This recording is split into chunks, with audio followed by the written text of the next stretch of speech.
Entonces vamos a comenzar con Efesios 1. Efesios 1, hermano, nos habla del plan supremo de Dios. ¿Ya? Esta es una introducción a la carta de Pablo a los Efesios. El carácter y los temas de la carta de Pablo a los Efesios. La carta de Pablo a los Efesios es diferente, hermano, en comparación con muchas de las otras cartas del Nuevo Testamento que escribió, como Romanos. Efesios no se escribió tanto para abordar problemas de una iglesia en particular. Más aún fue escrita para explicar algunos de los grandes temas y doctrinas del cristianismo, hermano.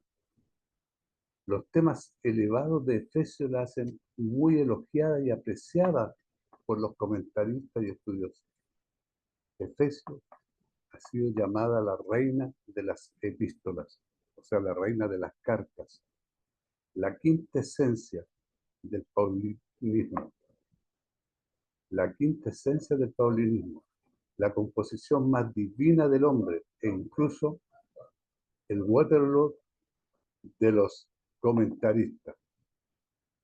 Algunos dicen que Efesios se lee como un comentario sobre las cartas paulinas y probablemente, hermano, ha sido mejor llamada la corona del paulinismo. Resume en gran medida los temas principales de los escritos paulinos, pero hace más que eso. Lleva el pensamiento de las cartas anteriores a una nueva etapa, hermano. Entre las epístolas que lleva el nombre de San Pablo no hay ninguna más grande que esta, ni ninguna con un carácter más enteramente propio. Hay una peculiar y sostenida altivez en su enseñanza que ha impresionado profundamente, hermano, a las mentes más grandes y ha ganado por ello el título de la epístola de la ascensión. Son nombres que le dan los estudiosos de la palabra, ¿no es cierto?, para compararlas con las otras cartas paulinas. La epístola de los Efesios es un cuerpo de divinidad completo. En el primer capítulo tiene las doctrinas del Evangelio, en el siguiente tiene la experiencia de los cristianos. Y antes de que termine la epístola, hermano, tiene los preceptos de la fe cristiana. Quien quiera ver el cristianismo en un tratado, que lea, marque, aprenda y digiera interiormente, hermano, la epístola a los Efesios. Si la carta a los romanos se enfoca más en la obra de Dios, en el cristianismo individual, Efesios incluye los grandes temas de la obra de Dios, en la iglesia, ¿ya?, la comunidad del creyente, no en forma individual, sino que en la iglesia, en la comunidad. ¿Ya? Dice que Carlos Marx, que es el, el, el creador del marxismo, ¿no es cierto?, un hombre político, escribió sobre un nuevo hombre y una nueva sociedad. Un nuevo hombre y una nueva sociedad. Pero veía al hombre y a la sociedad en términos casi puramente económicos y solo ofreció respuestas económicas. A diferencia de Pablo, ¿no es cierto?, esta es una comparación de un hombre, de un político, de un extremista, ¿no es cierto?, con lo que escribió Pablo. No tiene nada que ver una cosa, un político, a lo que escribió Pablo, pero una comparación, porque Carlos Marx, ¿no es cierto?, fue un hombre que fue muy, muy exaltado por lo que escribía y por sus pensamientos marxistas. En su carta a los Efesios, Pablo también vio un nuevo hombre y una nueva sociedad, pero lo vio todo logrado por la obra de Jesús. Él no lo vio realizado por el hombre, hermano, conquistado por el hombre, lo vio logrado por la obra de Jesús, o sea, por lo que Jesús hizo en la cruz. Esa es la gran diferencia. Efesios tiene muchas similitudes con la carta de Pablo a los Colosenses, dado que Pablo escribió ambas de su encarcelamiento en Roma. Pablo estaba preso en Roma cuando escribió esta carta, Efesios, ¿no es cierto? Y la carta a los romanos. Ambas las escribió estando en la cárcel. Por eso pensamos que su mente pudo haber trabajado en los dos mismos temas cuando escribió cada carta. Escribió a los colosenses para hacer frente a una situación particular y un peligro en la iglesia de Colosas. Luego, con su mente todavía trabajando sobre el tema de la grandeza y la gloria de Cristo, hermano, pero pasando a considerar el lugar de la iglesia en el propósito de Dios, escribió Efesios. Esta vez sin limitación de ningún objetivo polémico. Al ofrecer los grandes y majestuosos temas de Efesios, hermano, es importante recordar que Pablo escribió esta carta desde la cárcel. ¿Ya? Pablo escribió en 1 Corintios 2, 9, 10, capítulo 2, versículo 9 y 10. Antes bien, como está escrito, cosas que ojo no vio, ni oído oyó, ni han subido en corazón de hombre, son las que Dios ha preparado para los que le aman. Pero Dios nos las reveló a nosotros por el Espíritu, porque el Espíritu todo lo escudriña, aún lo profundo de Dios. Efesios, hermano, es el cumplimiento de esto. Revela las cosas que Dios ha preparado para quienes lo aman. A eso se refiere esta carta.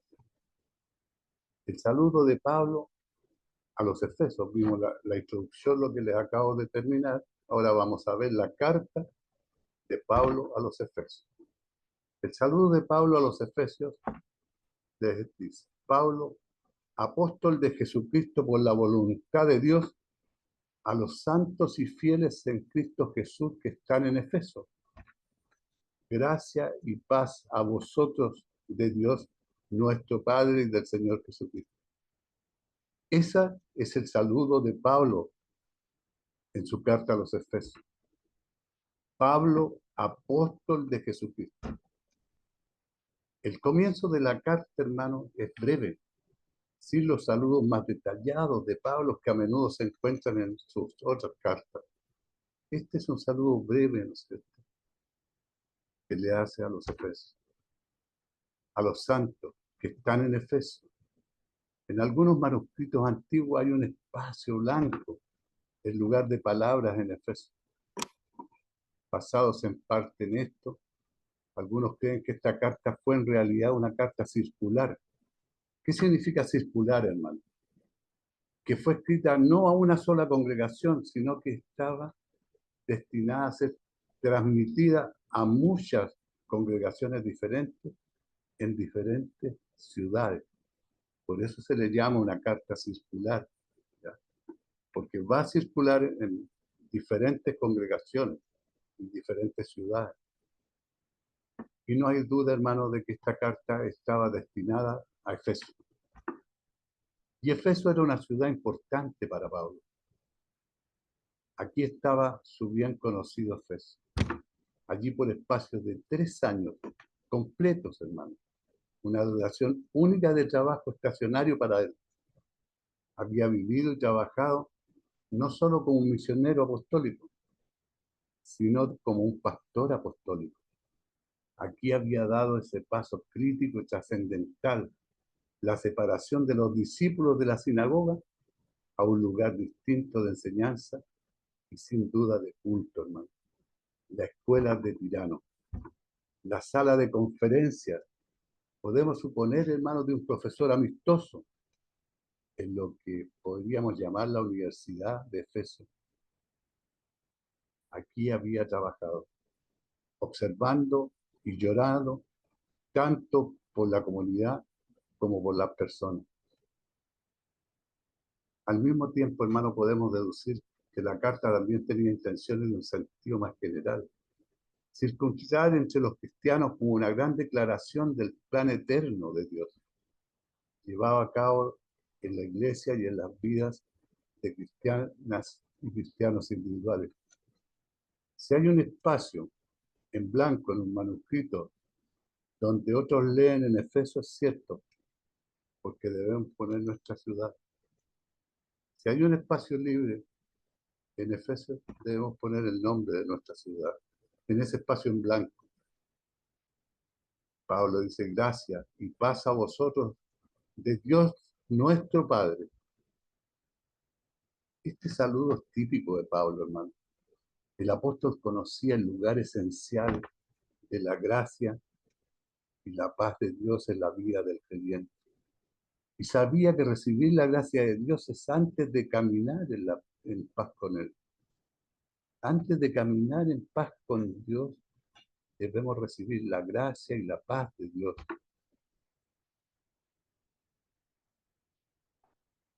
La obra del Dios Trino a favor del creyente.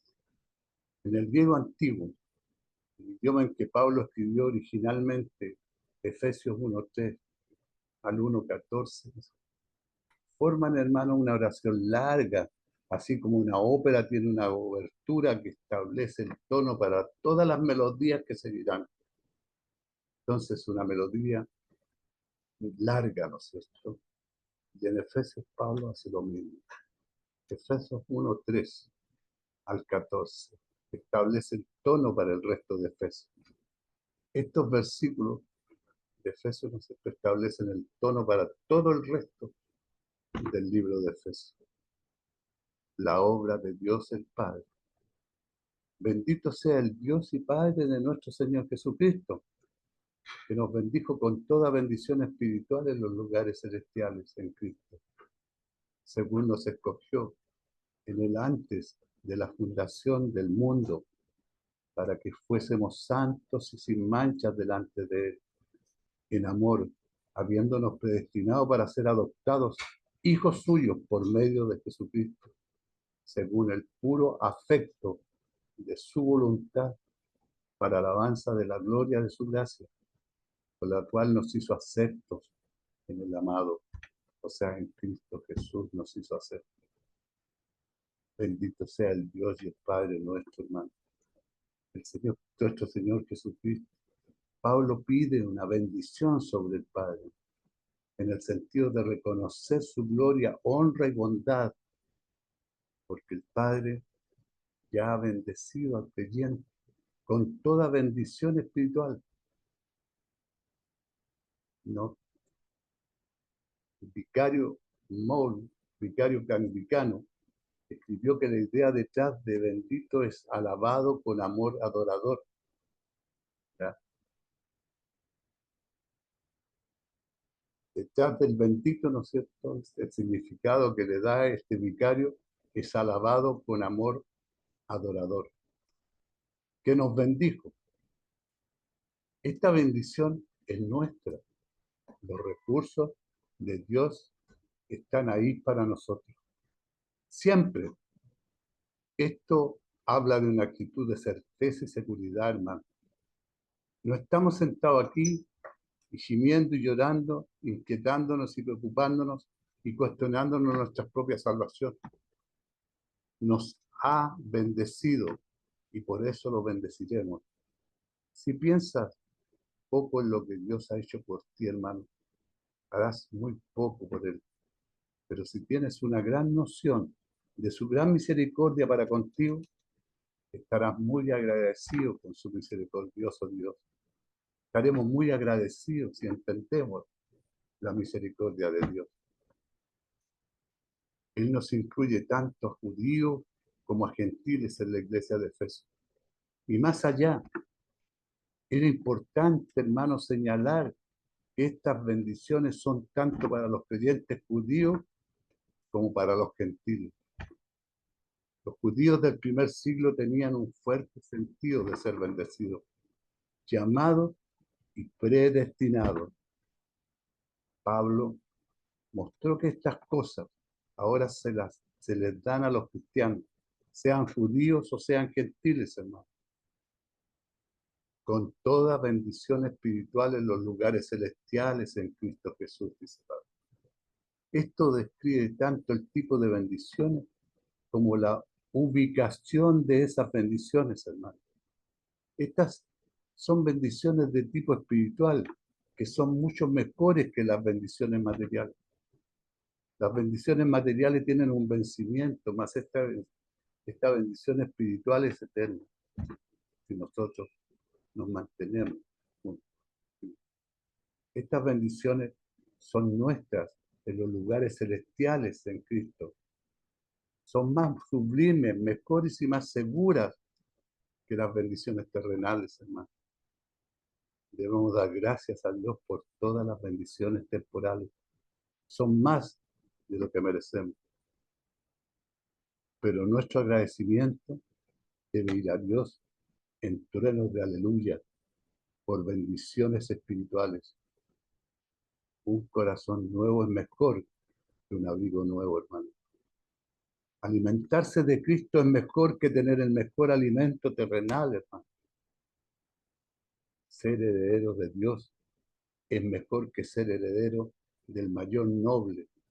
Tener a Dios como nuestra porción es bendición, infinitamente más bendición que poseer amplios acres de tierra. Dios nos ha bendecido con bendiciones espirituales, hermano. Estas son las más raras, ricas y duraderas de todas las bendiciones. Tienen un valor incalculable. Si no apreciamos las bendiciones espirituales, vivimos al nivel de los animales. A ese nivel, los animales viven solo para comer, dormir, entretenerse y reproducirse. Pero nosotros estamos hechos a imagen de Dios. Y Él tiene algo mucho más elevado para nosotros.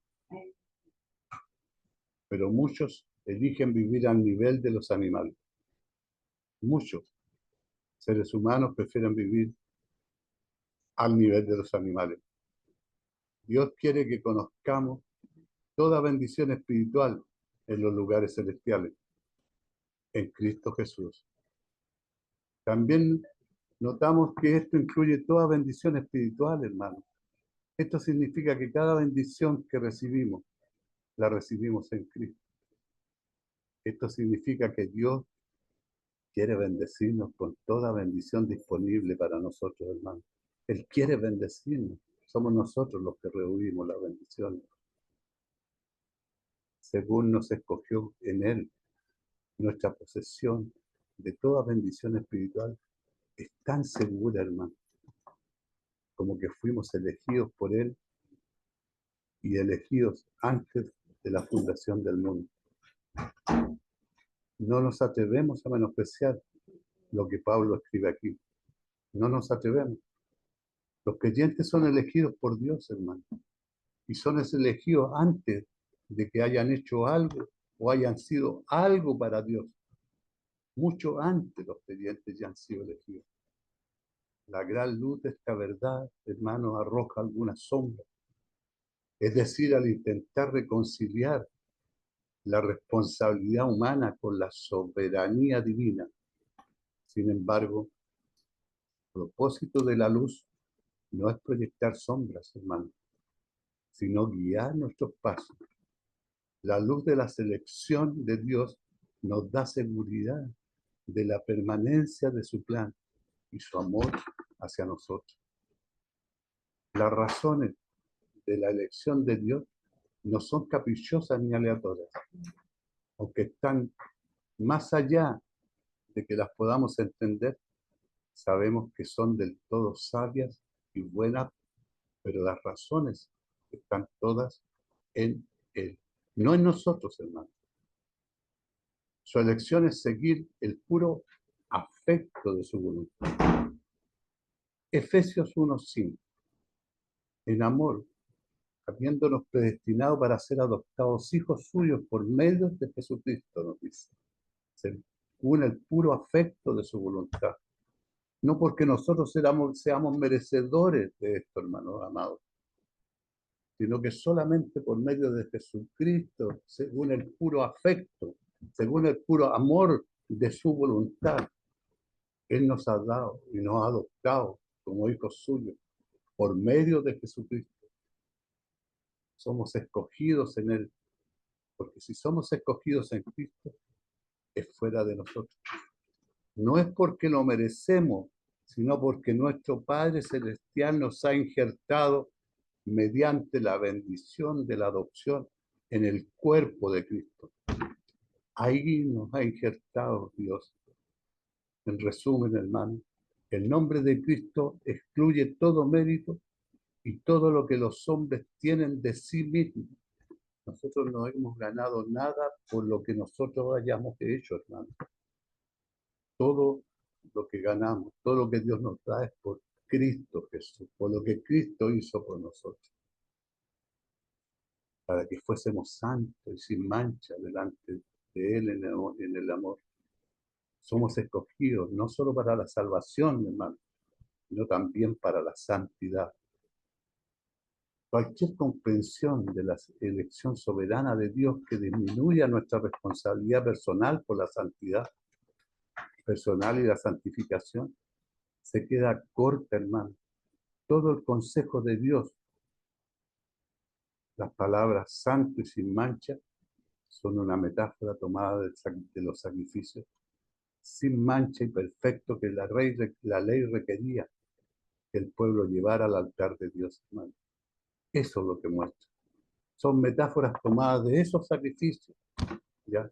De esos animales que iban sin mancha y perfecto para ser ofrecidos en sacrificio en el altar de Dios. La santidad y la inocencia no son nada sin amor. Pero como el amor es el cumplimiento de la ley y el amor es la fuente de donde fluyó su salvación, por lo tanto el amor, hermano, debe llenar sus corazones hacia Dios y hacia los demás, habiéndonos predestinado para ser adoptados, hijos suyos por medio de Jesucristo, nos dice Dios. Este es el destino del Padre para sus escogidos, que disfruten de ser adoptados como hijos suyos. Plan desarrolló de Dios para nosotros no solo incluye la salvación y la transformación personal, hermano, sino que también una relación cálida y segura con el Padre, una relación personal cálida y segura con el Padre. En la ley romana, hermano, cuando se completaba la adopción, realmente estaba completa la persona que había sido adoptada.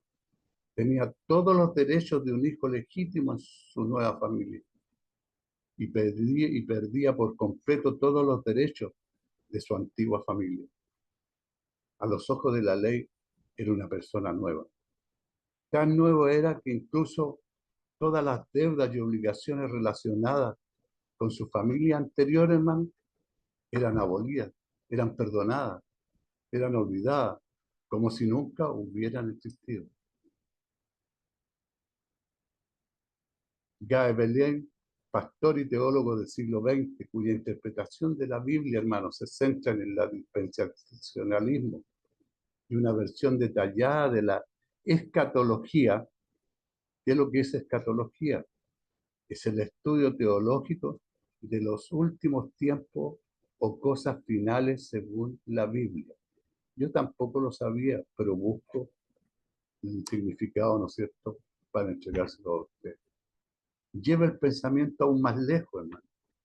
Los creyentes en el Señor Jesucristo no son adoptados en la familia de Dios, nacen en la familia.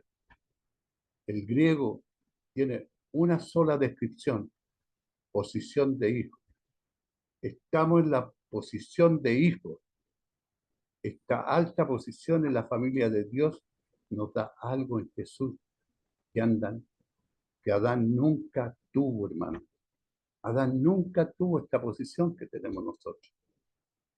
Cuando la gente nos hace la pregunta especulativa de por qué Dios siguió adelante con la creación, cuando sabía que sería seguida por la caída, una respuesta que podemos dar tentativamente es que nos destinó a una dignidad más alta de la que incluso la creación nos otorgaría. Eso es lo que nosotros podríamos responder, que Dios nos tenía preparado algo más grande que lo que le tenía preparado, ¿no es cierto?, a Adán. Y la muestra es que nos tenía preparado a su Hijo, algo más grande que lo que Adán tenía, para alabanza de la gloria de su gracia, por la cual nos hizo aceptos ante el amado, ante el amado, ante Jesucristo. El aspecto relacional se enfatiza nuevamente cuando Pablo describe el estado de aceptos. Charito es la palabra, muy favorecido o lleno de gracia. Como en Lucas 1:28, hermano. Lucas 1:28 nos dice, y entrando el ángel en donde estaba, dijo, salve, muy favorecida, el Señor es contigo, bendita tú entre las mujeres. Que se conceda a todo creyente debido a la gracia de Dios, hermano. El ángel le anunció a María que era bendita entre todas las mujeres. Jesús fue completamente aceptado por el Padre. Todo su carácter, todas sus palabras, toda su obra fue aceptable a Dios el Padre. Y ahora somos aceptos en el amado. Nosotros ahora somos aceptos ante Cristo. Pablo se dio cuenta de que este plan daba gloria a la gracia de Dios. Al dar la ley, la justicia y la santidad de Dios se volvieron más gloriosas. Pero al dar el Evangelio, su gracia y misericordia son igualmente gloriosas. El plan de Dios, hermano, en el Evangelio a menudo es rechazado porque glorifica a Dios y su gracia, y no al esfuerzo o logro del hombre. Nosotros no vamos a ser salvos por lo que nosotros hagamos, hermano. Vamos a ser salvos por gracia, por lo que Dios nos quiso dar, algo que no merecemos, el ser salvos por gracia. Nuestros esfuerzos, lo que hagamos humanamente no tiene valor. Cruce sobre la idea de ser aceptos por Dios, sobre la base de la gracia. La gracia de Dios se ha extendido a su pueblo y lo ha envuelto. Él los ha bendecido, dice Pablo, usando un verbo derivado de la palabra griega para gracia. Crisóstomo, hablando de la obra por la cual Dios nos hace aceptos en el amado. Es como si uno tomara un leproso, hermano, y lo transformara en un joven encantador. Eso es lo que ha hecho Dios con nosotros. Eso es lo que ha hecho Dios con nosotros. La obra de Dios en el Hijo. ¿En quién tenemos redención? Por su sangre. El perdón de pecados según las riquezas de su gracia, que hizo sobreabundar para con nosotros con toda sabiduría e inteligencia. ¿En quien tenemos redención? Por su sangre. Él, en quien es el amado, de Efesios 1:6. ¿En quien tenemos redención? Y en ningún otro lugar no hay redención posible fuera de Jesús y su sangre redentora. No hay otra, hermano. Esa es la redención. Redención siempre implica el pago de un precio por la libertad que se compra, hermano. Utiliza la palabra griega loutro, que significa liberar al recibir un rescate. ¿Quién pagó el rescate? Lo pagó Cristo en la cruz. Aquí el precio de su sangre es su sangre, mostrando que la bendición del Padre y del Hijo no solo proviene de un decreto divino, sino que también proviene de su justicia y santidad.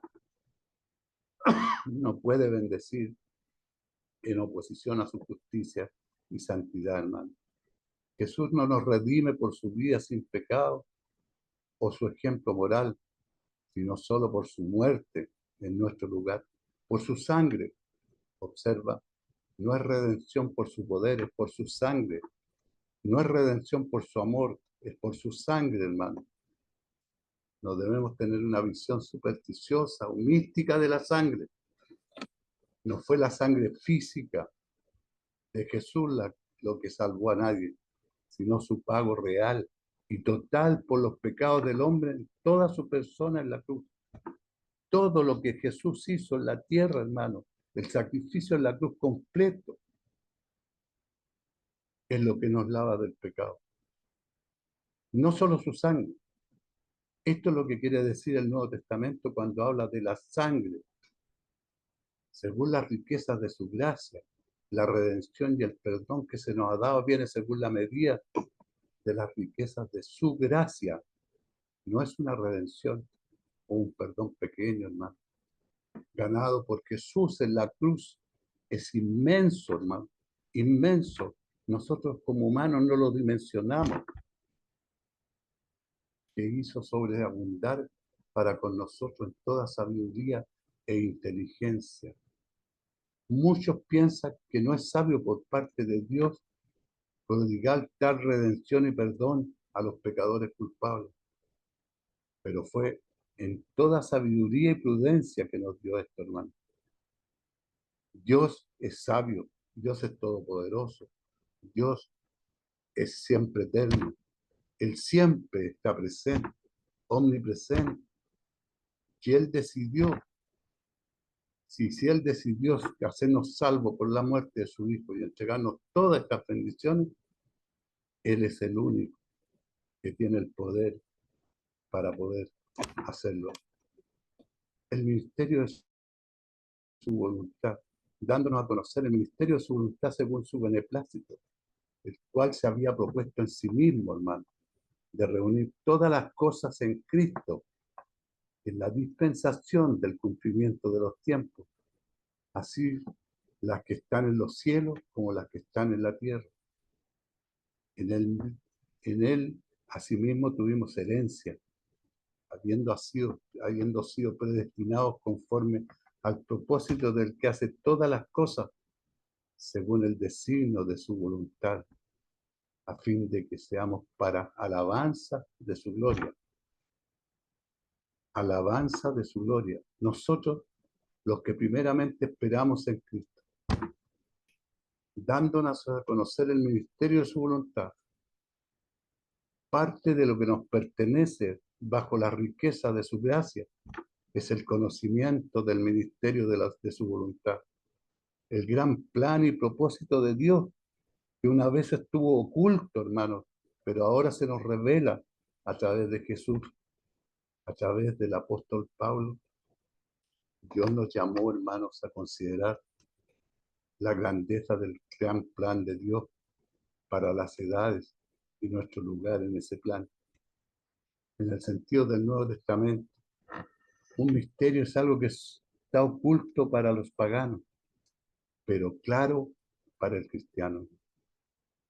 Todos los misterios para el cristiano no hay nada oculto. Para el pagano es oculto. Para el cristiano no está oculto, hermano. Es buscar a Cristo. La idea detrás de la palabra dispensación también refleja un plan o una estrategia, hermano. El plan que el dueño de una familia o su mayordomo ha establecido para la gestión de la familia. Significa también un plan para la gestión de cualquier tipo de negocio. En sí mismo, de reunir todas las cosas en Cristo. Así las que están en los cielos como las que están en la tierra. Es el plan supremo de Dios.